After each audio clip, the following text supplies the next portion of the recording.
มาฮอดแล้วเมืองวังเวียงแข่งเวียงจันทร์ที่ท่องเที่ยวขึ้นชื่อแห่งประเทศลาวเลยแหละสบายดีท่านผู้ชมมาพบกับพี่สุดดีในช่วงแดฮันเนวิเกเตอร์นี่เลยที่มากับคู่หูขาดไว้เลยเนาะแดฮันเมกาทอนซึ่งจะพาที่ไปตามหาสาวๆเฮ้ยโม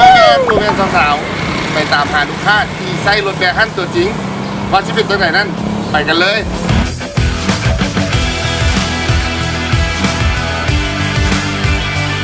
ก่อนเขาที่ไป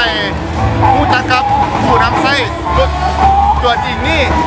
เราจะมาลองดูรถไฟกันก่อนไปกันเลย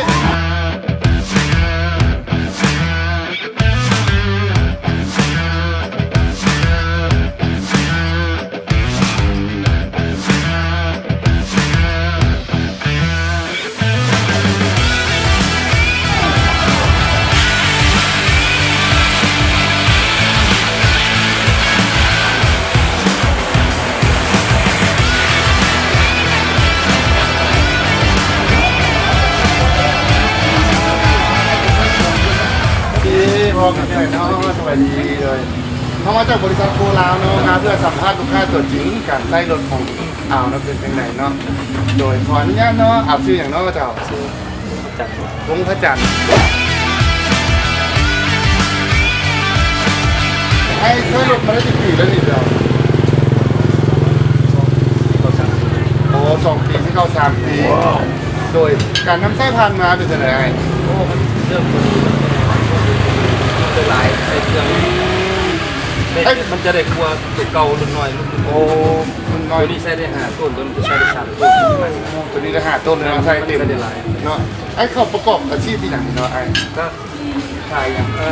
ขายเครื่องขายค่าขายไปทั่วไปเนาะมันเลยเขาขายเขากระคนรถเนาะเอาไปเอารถนี่มาก็ไม่แก้ไม่ประกอบขายแก้เครื่องขายน้ำตลาดขายไก่บ่อยอันนี้ตลาดบางเวียงตลาดเราบางเวียงไปเอาบางไม่มาแต่เวียงไปบอกแต่เวียงก็เอามาเครื่องมันแล้วแต่เนาะแล้วแต่ลูกค้าเนาะบอจะอยู่เวียงเขากระคนมาเนาะอยู่สางอยู่ด้านพวกเรากระคนมาเนาะ